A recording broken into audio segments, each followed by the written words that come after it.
नमस्कार बच्चों। बोर्ड ने टाइम टेबल घोषित कर दिया है 10th क्लास का और 12th क्लास का। आपके मैथ्स का पेपर 27 मार्च को होने वाला है और अब हम जितने भी वीडियो बनाएंगे, जितनी भी पढ़ाई कराएंगे ऑनलाइन, वो सभी बोर्ड के हिसाब से ही कराएंगे। आज हम बोर्ड का जो मॉडल पेपर है उसके सेक्शन सी को दोहराने वाले हैं। सेक्शन सी में कुल 4 प्रश्न आएंगे, चारों ही अथवा में आएंगे और हर एक प्रश्न 3-3 नंबर का होगा। सबसे बड़ी बात ये सुनो, सभी प्रश्न अथवा में आएंगे, चारों ही प्रश्न अथवा में आएंगे, हर एक प्रश्न 3-3 नंबर का होगा। और यकीन मानिए, हमारा 25 वर्षों का विश्वास कहता है कि हमारे पढ़े हुए प्रश्न ही परीक्षा में आएंगे। तो देखिए, सेक्शन सी का पहला प्रश्न, ये बोर्ड का मॉडल पेपर है मेरे बच्चों, इसको दोहराना जरूरी है। प्रथम 100 प्राकृत संख्याओं का योग ज्ञात करो। प्राकृत संख्या मतलब गिनती वाली संख्या है। गिनती तो छोटे बच्चे को भी आती है, 10th क्लास के बच्चे को तो आती है। नेचुरल नंबर यानी प्राकृत संख्या है 1, 2, 3, इसी प्रकार आगे अंतिम संख्या क्या, 100। अब बताइए, पहली संख्या को हम प्रथम पद कहते हैं और उसको इंग्लिश में ए से लिखते हैं, उसका मान हो गया 1। लास्ट की संख्या को हम अंतिम पद कहते हैं और अंतिम यानी लास्ट का पहला अक्षर होता है एल, तो अंतिम पद का संकेत हो गया एल, उसका मान दे रखा 100। अब हमें क्या ज्ञात करना, पदों का योग ज्ञात करना है। पदों के योग का सूत्र सिंपल सूत्र, 2 सूत्र होते हैं, एक बड़ा वाला और एक छोटा वाला। ये चूहे जैसा छोटा सा सूत्र, एन बराबर n/2 कोष्टक a प्लस एल। अब ऊपर से देखो n का मान कितना है, प्राकृत संख्या कितनी है, 100। आप चाहो तो ये पीछे दिख रहे, ये n का मान कितना, 100/2। a का मतलब प्रथम संख्या भी एक को कहते प्रथम संख्या, तो ये 1 और लास्ट संख्या कितनी, 100। तो 100 में 2 का भाग देंगे 50 और 100 और 1 कितने होते हैं, 101। अब 50 को 101 से गुणा करना, तो गुणा करना बहुत आसान है, 0 पहले लिख लीजिए, 101 को 5 से गुणा करिए। कैसे करते, मौखिक, सब चीज रफ कार्य में नहीं करनी। 5 एकम 5, 5 को 0 से इंटू किया 0, 5 एकम 5। तो आंसर इतने प्यारे 50 यानी 5050। इसके आंसर से ही पता लग रहा है ये सवाल एग्जाम में आ सकता है 27 मार्च को। सेक्शन सी का दूसरा प्रश्न है आज का, बहुत इंपॉर्टेंट मॉडल पेपर का, बोर्ड के द्वारा जारी हुए मॉडल पेपर का, कि एपी का प्रथम पद और अंतिम पद क्रमशः 1 तथा 11 है। यदि इसके पदों का योग 36 है तो पदों की संख्या ज्ञात करो। तो मैंने सवाल इसलिए पढ़ा मेरे बच्चों कि आधा आंसर तो सवाल में होता है। देखिए बेटा, प्रथम पद दे रखा है कितना, 1। प्रथम पद को ए से लिखते हैं क्योंकि एबीसीडी ए से स्टार्ट होती है, उसका मान दे रखा है 1। अंतिम पद यानी लास्ट का पद, तो अंतिम पद को एल से लिखते हैं क्योंकि इंग्लिश में अंतिम को लास्ट कहते हैं, उसका मान दे रखा है 11। और तीसरी चीज दे रखी पदों का योग, पदों के योग को एसन से लिखते हैं, उसकी वैल्यू या उसका मान दे रखा 36। हमें पूछ क्या रहा है, पूछ रहा है पदों की संख्या। पदों की संख्या को एन से लिखते हैं, नंबर ऑफ टर्म्स एन से, तो ये इसके आगे मैंने प्रश्नवाचक चिन्ह लगा दिया। अब हमें ऐसा सूत्र सोचना जिसमें ये चारों ही पुत्र आराम से आ जाए, तो ऐसा सूत्र आपके सामने पेश है, एसन बराबर n/2 a प्लस एल। एसन का मान देखिए साहब कितना है, 36। भाई साहब आप यहाँ क्यों कर रहे हो, अब दिन हो गया, आइए अपनी जगह। तो एसन का मान 36, बराबर के नीचे बराबर, एन हमें ज्ञात करना, कोई छेड़छाड़ नहीं, /2 ए। तो ऊपर ऊपर क्या कर रहा है, नीचे आप मम्मी क्या बुला रही, ए की जगह 1 लिखना है। एल, अरे यार 11 साल का हो गया तो भी अक्कल नहीं आई, एल का मान 11, एल के नीचे लिख लिया। फिर ये 2 जो नीचे है ना इनके, वो इस 36 के पीछे आ जाएगा, पीछे मतलब गुना हो जाएगा, इधर भाग लग रहा, इधर गुना हो जाएगा। और ये एन है, ये 11 और 1 कितना हो गया, 12 को साथ एन लिखो तो 12 एन। हमें जिसका मान चाहिए उसको सबसे पहले लिख लो, और 12 एन के ठीक पीछे है, इन दोनों संख्याओं के नीचे आ जाएंगी, यानी 12 से एन से 12 गुणा हो रही, इधर इन दोनों में भाग लग जाएगा। अब देखो कैसे कटेगा, 12 एकम 12, 12 36, 3 × 2 बराबर 6, यानी पदों की संख्या आ गई 6। लास्ट में आंसर लिखना जरूरी है ताकि क्या, कॉपी चेक करने वाले को थोड़ी सुविधा रहे और उसका हाथ खुल जाए नंबर देने में। तो पदों की संख्या कितनी आई बेटा, 6, और अपन के आराम से 3 नंबर मिल जाएंगे। सेक्शन सी का दूसरा प्रश्न कंप्लीट। सेक्शन सी का तीसरा प्रश्न है मेरे बच्चों, 3 नंबर का तीसरा प्रश्न है, बिंदुओं P -3,4 और Q 4,5 को जोड़ने वाले रेखाखंड को समत्रिभाजित करने वाले बिंदुओं के निर्देशांक ज्ञात करो। तो इधर लिखना है आपको P, इधर लिखना है Q, और एक सीधी सी रेखा। जोड़ना दुनिया हमें तोड़ना सिखाती है, लेकिन गणित हमें जोड़ना सिखाती है। तो हम बिंदु P को Q से जोड़ेंगे, P का मान दे रखा -3,4 और Q के निर्देशांक दे रखे 4,5। अब ये इसको समत्रिभाजित करो, सम यानी समान, त्रि यानी 3, भाजित यानी भाग।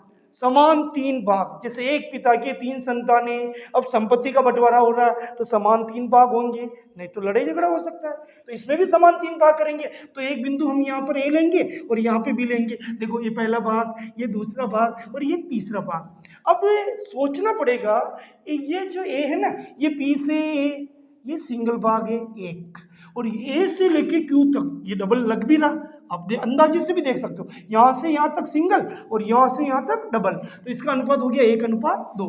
अब बी वाला पोर्शन, तो यहाँ से पी से लेके बी तक ही, नहीं तो ये डबल लग रहा और ये लग रहा सिंगल, तो ये अनुपात हो गया 2:1। फिर से बोल रहा हूँ, यहाँ हमने ए लिखा तो बताओ ये भाग छोटा है इसलिए 1 लिखा, और यहाँ से यहाँ तक ये भाग बड़ा है इसलिए 2 लिखा। अब बी के अनुपात सोचने तो बताओ पी से बी तक बड़ी दूरी है तो ये डबल हो गया 2 और ये सिंगल हो गया 1। अब हमें क्या करना, ए के निर्देशांक ज्ञात करने। निर्देशांक ज्ञात करने का सूत्र फिर से सुन लीजिए, x बराबर m1 x2 plus m2 x1 बटे हुए m1 प्लस m2। m1 कहते हैं अनुपात नंबर 1 को, तो ये अनुपात नंबर 1 है ना, वो m1 का मान है। x2 कहते हैं, ये देखिए साहब पहले कोष्टक में है जो तो x1 y1 और दूसरे कोष्टक में है वो x2 y2। जैसे पहले कमरे में जो मेहमान है उनको x1 y1 मान लीजिए, दूसरे कमरे में जो मेहमान है उनको x2 y2 मान लीजिए। तो बताइए x2 का मान कितना, 4, ये 4 लिख लिया, प्लस m2 का मान 2, ये 2, और x1 का मान -3। माइनस हो तो हमें कोष्टक बनाना पड़ता है, ज़्यादा सर्दी हो तो गर्म कपड़े पहनने पड़ते हैं। और नीचे क्या लिख रखा, m1 का मान 1 और m2 का मान 2। अब देखो 4 एकम 4 प्लस माइनस माइनस 3 दूनी 6 और 2 और 1 3। 6 में से 4 जाएंगे तो कितने रहेंगे, -2, क्योंकि बड़ी संख्या माइनस की, और नीचे जो 3 है ये तो x का मान आया। इसी प्रकार y का मान निकालेंगे, तो y बराबर है m1 y2 plus m2 y1 बटे हुए m1 प्लस m2। देखिए बेटा m1 का मान 1, ये 1, y2 का मान कितना, 5 दिख रहा आपको। दूसरे कमरे में दूसरे कोष्टक में जो सेकंड मान है वो y2 का मान 5 प्लस m2 का मान 2, y1 का मान 4, m1 का मान 1, m2 का मान 2। 5 एकम 5, 4 दूनी 8 बटे हुए 2 और 1 कितने हो गए, 3, 5 और 8 कितने हो गए, 13, 13 बटे हुए 3। तो हमें जो निर्देशांक ज्ञात करने उसमें a के निर्देशांक आगे -2 बटे हुए 3, 13 बटे हुए 3। इसी प्रकार हम बिंदु B के भी समत्रिभाजित करने के लिए निर्देशांक ज्ञात करेंगे।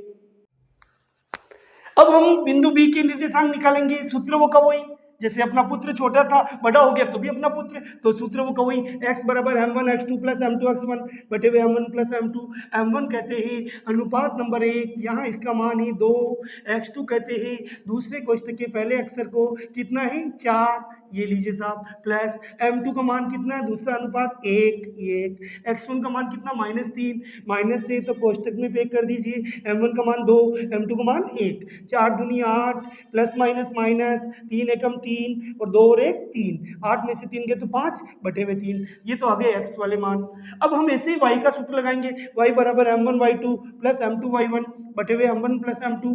m1 का मान कितना बेटा, 2, y2 का मान कितना, 5, दूसरे कोष्टक का दूसरा जो भाग है, दूसरा जो मेहमान है कमरे में वो y2 का मान 5 प्लस m2 का मान 1, y1 का मान 4, m1 का मान 2, m2 का मान 1, 5 दूनी 10, 4 एकम 4, 2 और 1 3, 10 और 4 14 होते बटे हुए 3। तो पहला आंसर दूसरा आंसर दोनों को एक साथ कोष्टक में पैक कर लो। बिंदु B के निर्देशांक आ गए, तो ये समत्रिभाजित करने वाले बिंदुओं के निर्देशांक आ गए।